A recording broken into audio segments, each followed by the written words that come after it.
Ketika ditanya kenapa klakson, Pak? Ya permisi lah supaya kita nggak celaka, biar nggak kesambet dan yang lainnya. Kita katakan emang siapa yang memberikan mudarat itu, Pak? Ya penunggu pohon itu. Kita katakan ya akhi, yang bisa memberikan mudarat hanya Allah. Kenapa nggak berlindung sama Allah? Bukankah Rasulullah SAW mengajarkan man nazala manzilan, siapa yang singgah di suatu tempat kemudian ia mengucapkan a'udzu bikalimatillahi tammati min syarri ma khalaq, aku berlindung dengan kalimat-kalimat Allah dari keburukan apa yang Allah ciptakan, ya lam yadurrahu syai'un, maka ia tidak akan dibahayakan oleh apapun juga. Hatta yartahila min manzilihi dzalik, sampai ia meninggalkan ya tempat tersebut. Adapun kita ya mengucapkan itu supaya kita dalam rangka tidak dimudarati, ini namanya minta perlindungan kepada selain Allah. Kadang ngelempar ini, Pak, duit, koin, biasanya sih di jembatan loh, Pak, tuh. Ya, lempar. Jelas ini kesyirikan. Kesyirikannya di mana? Orang yang tidak paham tentang kesyirikan mengatakan cuma lempar koin doang kok. Anggap aja itu sedekah. Ya sedekah ke fakir miskin, bukan ke jembatan, wala itu tidak memberikan manfaat wala juga mudarat. Tapi ketika dia ada keyakinan bahwa itu bisa memberikan mudarat dan bahwasanya yang dia lemparkan itu bisa menolak bala, inilah jelas kesyirikannya di situ. Dia telah terkena syirik khauf. Syirik apa? Khauf yang disebut oleh para ulama khaufus sir. Iya. Dia takut diberikan mudarat oleh sesuatu, padahal sesuatu tidak bisa memberikan mudarat sama sekali. Di antara macam ibadah apa lagi, Pak? Menyembelih. Menyembelih ibadah. Rasulullah SAW bersabda dalam hadis Ali bin Abi Thalib, la'anallah man dzabaha li ghairillah. Semoga Allah melaknat orang yang menyembelih untuk selain Allah. Hadis itu sahih dari Muslim. Sembelih kerbau, kepalanya ditanam, katanya sedekah bumi. Emang bumi butuh disedekahin, Pak? Bumi enggak butuh disedekahin, Pak. Bumi itu sudah berkah. Allah yang mengatakan wa baraka fiha, Allah pun memberkahi bumi. Sudah berkah, tidak perlu disedekahin. Sedekah bumi katanya biar ya tambah berkah. Ya akhi, pemilik keberkahan hanya Allah. Dan Allah tidak pernah mengizinkan menyembelih untuk selain Allah. Sembelih ayam buat sesajen. Dan anehnya, Pak, ada orang atau bahkan kiai yang membela sesajen, Pak. Katanya, apa sisi kesyirikannya? Ya ente nggak paham masalah syirik masalahnya. Mendingan kiai-kiai dahulu di NU itu jelas sekali fatwa NU tuh. Ya tentang hukum sesajen. Dalam fatwa NU itu tersebut dijelaskan bahwa sesajen itu jelas syirik. Kiai NU dahulu lebih paham tentang kesyirikan. Iya. Itu coba kenapa tidak jadikan rujukan, itu jelas kesyirikan kok itu.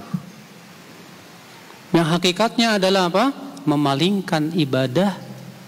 Ya di mana sesajen itu tujuannya untuk apa sih? Untuk menolak bala.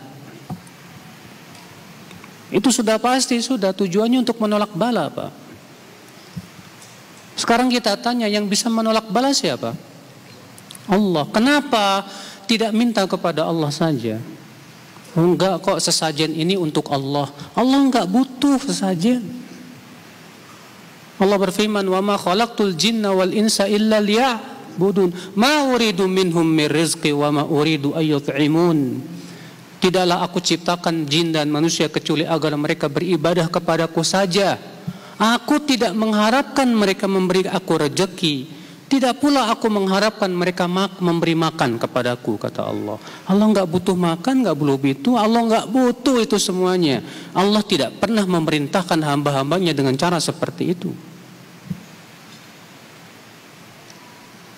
Kalau kita mau beribadah kepada Allah, ikutilah sesuai dengan arahan Allah melalui lisannya Rasulullah sallallahu alaihi wasallam. La ilaha illallah ya akhal Islam, azani Allah wa iyyakum. Ya. Ketika hati seorang hamba dipenuhi pengagungan selain Allah azza wa jalla, maka apa yang terjadi ya akhal Islam? Hatinya dipenuhi kesyirikan dan pengagungan kepada selain Allah. Maka inilah la ilaha illallah. Pahami betul hakikat la ilaha illallah, itu bahwa semua ibadah hanya milik Allah. Makanya Imam Al-Qurtubi, ya, ketika menafsirkan makna la ilaha illallah, beliau berkata apa? Ai la ma'buda bihaqqin illallah. Tidak ada yang berhak diibadahi dengan hak kecuali apa? Allah subhanahu wa ta'ala saja. Apalagi contoh ibadah, Pak? Cinta. Siapa yang mencintai sesuatu seperti mencintai Allah, syirik. Allah berfirman, wa minan nasi man yattakhidhu min dunillahi andada yuhibbunahum kahubbillah. Di antara manusia ada yang mengambil selain Allah tandingan-tandingan. Mereka mencintai tandingan itu seperti mencintai Allah. Mencintai tandingan itu seperti mencintai apa? Allah subhanahu wa ta'ala. Maka kalau seseorang mencintai sesuatu, dan cinta yang sampai kepada derajat syirik itu cinta yang disertai dengan apa? Ya, khudu wa tadallul, ketundukan dan kepatuhan. Adapun cinta yang tidak disertai itu, ini belum sampai kepada cinta yang disebut dengan ibadah, Pak. Makanya kata Syekhul Islam Taimiyah rahimahullah, ya, yang namanya ibadah harus ada padanya dua perkara. Yang pertama cinta, yang kedua yaitu khudu dan tadallul, ketundukan dan kepatuhan. Adapun kalau itu tidak ada, maka ini belum sampai kepada derajat apa? Ibadah. Iya. Nah, pahami saudaraku, apa saja macam-macam ibadah yang harus hanya untuk Allah saja, tidak untuk selain Allah subhanahu wa ta'ala. Jangan palingkan ibadah-ibadah itu kepada selain Allah. Gunung ciptaan Allah, dia tunduk hanya kepada Allah. Dia meletus atau tidak meletus semua dengan perintah Allah. Iya. Tidak perlu dikasih sesajen gunung itu, Pak. Kalaulah sesajen itu bisa menolak bala dari gunung, seharusnya dia bisa menolak orang yang membuangnya dong. Ketika ada yang ngebuangnya, dia nggak bisa ngapa-ngapain juga. Kalau itu saja dia tidak bisa melindungi dirinya sendiri, gimana mau melindungi kita? Mau melindungi dari gunung meledak. Allah subhanahu wa ta'ala yang memiliki urusan ini. Masalah gunung meletus apa enggak itu urusan Allah azza wa jalla. Kenapa kita tidak taubat kepada Allah, tidak mentauhidkan Allah, tidak beramal saleh, beriman kepada Allah? Dengan cara seperti itu Allah mampu untuk menahan gunung-gunung tersebut untuk tidak meledak.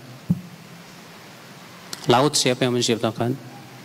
Allah. Laut tunduknya kepada Allah azza wa jalla. Laut tidak butuh, Pak, persembahan berupa apa?